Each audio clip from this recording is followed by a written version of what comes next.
and his group. And after that, we have Jordan Garfinkel.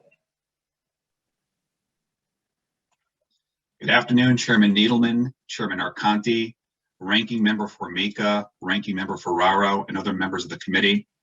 My name is Vincent Pace. I'm an Assistant General Counsel for Eversource Energy, and I'm joined today by Mr. Diganto Chatterjee, our Vice President of System Planning, and Mr. Alan Carey, our Manager of Vegetation Management.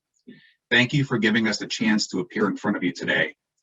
We submitted testimony on 6 bills, but in the interest of time, I'll briefly summarize our comments on only 4 bills and defer to the written testimony.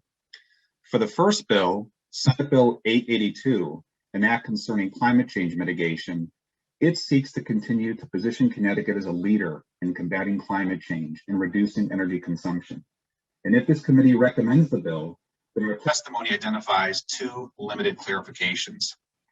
Regarding the next bill, Senate Bill 937, an act concerning emergency response planning, it involves the very important topic of emergency preparedness.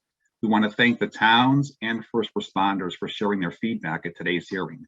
We listened very carefully. We think it's important to emphasize that we support and we're actively striving to make changes as it relates to emergency preparedness. But our testimony explains the bill may not be necessary because PURA has a comprehensive pending docket reviewing all these issues, and PURA has authority to order process improvements. We also believe that the PURA process for reviewing and ordering improvements is the best process because they have the benefit of looking at a diverse group of stakeholders, looking at the information over the course of an entire regulatory docket. The next bill is Senate Bill 950, and that's an act concerning the replacement of public utility poles and revising vegetation management. And we understand how important trees are to landowners, but trees are also the leading cause of power outages. And the bill tries to balance those concerns by providing utilities with enhanced rights to trim along critical 3-phase backbone circuits. And those are our major circuits that emanate from substations, and they serve thousands of customers. The bill frankly seeks to avoid situations where just one landowner's refusal to trim can affect thousands of customers along a major circuit. Now, one change we can support is to ensure we provide notice to affected landowners. And another change we can support is to require utilities to file their plan every year with PURA to ensure we provide greater transparency. We want to thank those who testified today on the bill, and we look forward to working with this committee and other stakeholders on this process. The last bill is House Bill 6524, an act concerning the solicitation of new fuel cells.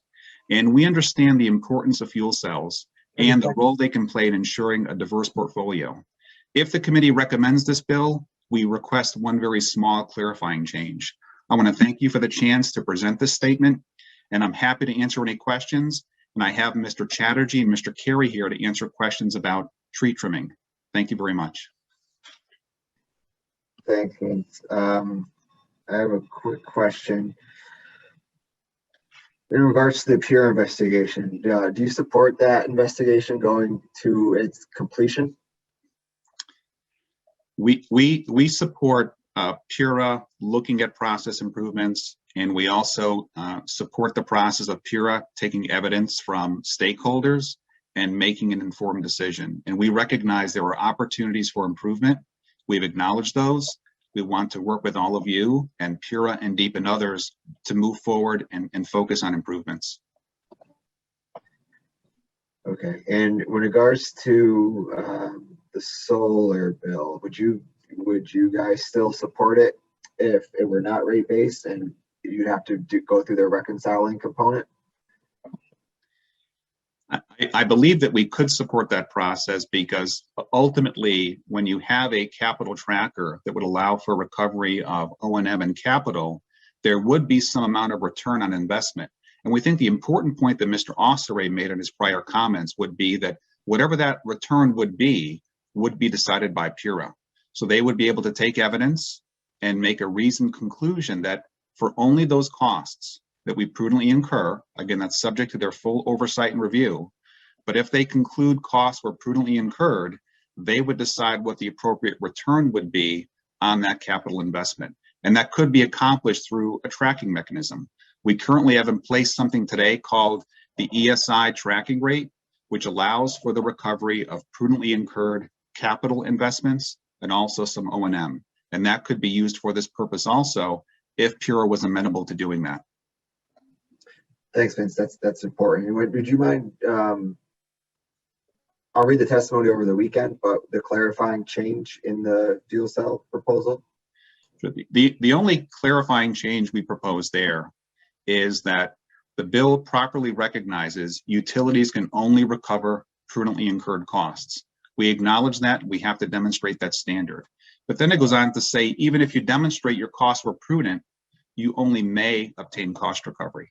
And our position would be that to be consistent with prior legislation, if a utility demonstrates it acted prudently, then there would be cost recovery. As of right now, it's not clear what the other standard would be we'd have to meet to obtain cost recovery. But that would be the only clarifying change we propose to that bill. Okay, thanks, Vince. Senator Needleman.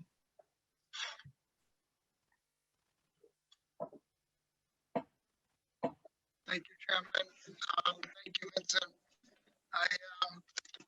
So on the tree trimming part of this, there may be some additional concessions if we ever get this thing forward. One of which is to put in the process clearly the tree wardens as the final arbiter on some of these issues instead of going all the way to Pura. But all the other things you mentioned, I believe, would have to be there on top of that. So I want people to feel heard. You obviously know, maybe you don't know, that we've had a minor issue in town here that is sort of exemplary of the kind of problems that can occur granting the utility sort of blanket authority. I've had enough experience to know why that is problematic also. So there's got to be a check and a balance, but there's got to be an ability to keep people safe and the grid resilient. We just want to express our appreciation for the committee for raising the issue for public discussion. We think it's important to hear dialogue to help you make an informed decision. And we look forward to working with this committee and other stakeholders on this process. If Mr. Chatterjee or Mr. Carey would like to add to that, they're welcome to do that. Thank you so much, senators and representatives. As I've mentioned, some of these backbone distribution lines literally serve thousands of customers.